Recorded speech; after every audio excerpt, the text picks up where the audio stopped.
पिछले 10 साल से धीरे धीरे करते करते और अब पिछले कुछ सालों में तेजी से दिल्ली की कानून व्यवस्था बद से बदतर होती जा रही है। और खास तौर से 2019 में जब से अमित शाह जी गृह मंत्री बने हैं तब से दिल्ली की व्यवस्था और ज्यादा खराब होती जा रही है। इनसे दिल्ली संभल नहीं रही है। आए दिन मर्डर हो रहे हैं, एक्सटॉर्शन की फिरौती की कॉल्स आ रही हैं लोगों को, ओपन गैंग वॉर, खुलेआम शूटआउट चल रहे हैं। जो फिल्मों में देखा करते थे वो आज दिल्ली का हाल हो गया है। किडनैपिंग्स हो रही हैं दिल्ली के अंदर।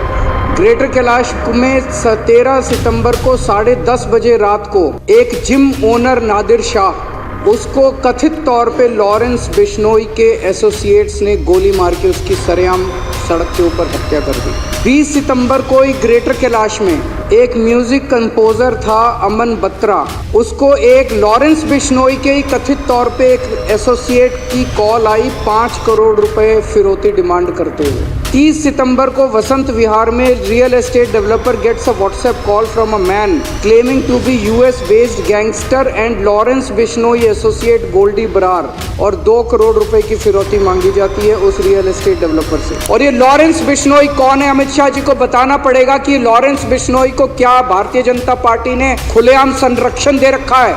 वो केवल भारत नहीं पूरी दुनिया के अंदर वहां से पूरे अपना सारा काम चला रहा है साबरमती जेल से। कैसे चला रहा है वो?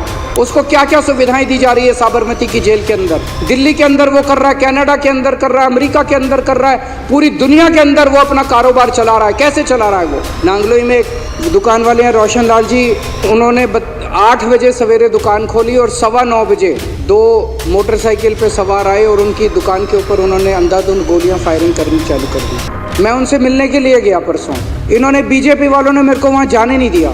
मैं अमित शाह जी से कहना चाहता हूँ, केजरीवाल को मत रोको, क्राइम को रोको। और ये उनके घर के कुछ, अमित शाह जी के घर के चंद किलोमीटर के दायरे में हो रहा है, 20 से 30 किलोमीटर के दायरे के अंदर हो रहा है। गोविंदपुरी में 23 नवंबर को पुलिस कांस्टेबल किरण पाल, 28 साल का किरण पाल था, उसकी चाकू गोद के हत्या कर दी गई अमित शाह जी के घर से 13 किलोमीटर की दूरी पे। एक ग्रेटर कैलाश का एक व्यापारी है, उसने बताया उनका पुश्तैनी धंधा था, बाप दादा परदादा का धंधा था। इतनी फिरौती की कॉल्स आई, बंद कर दिया उन्होंने धंधा। एनसीआरबी का डेटा है, पिछले 1 साल के अंदर किडनैपिंग की घटनाएं 40% बढ़ गई हैं दिल्ली के अंदर, और फिरौती और वसूली की घटनाएं 55% बढ़ गई हैं दिल्ली के अंदर। 11 गैंग सक्रिय हैं। व्यापारियों ने साउथ वेस्ट दिल्ली ले लो, द्वारका ले लो, ग्रेटर कैलाश ले लो, अलीपुर ले लो, नांगलोई ले लो, ऐसे लगता है जैसे इन्होंने अपने इलाके बांट रखे हैं। नवंबर के फर्स्ट वीक में 7 अलग अलग इंसिडेंट्स हुए हैं जिसमें करोड़ों रुपए की फिरौती मांगी गई है। पुलिस रिकॉर्ड के मुताबिक अभी तक इस साल में 160 फिरौती की कॉल आ चुकी है, जो कि लगभग हर दूसरे दिन एक कॉल आ रही है, हर दूसरे दिन एक फिरौती की कॉल आ रही है। और दिल्ली पुलिस के अपने रिकॉर्ड्स के हिसाब से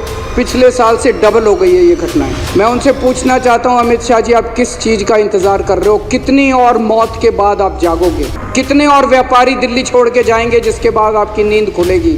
अब दिल्ली की जनता सुरक्षा के लिए किसके पास जाए? या तो आप जाग जाओ या दिल्ली की जनता को फिर कुछ करना पड़ेगा आपको जगाने के लिए।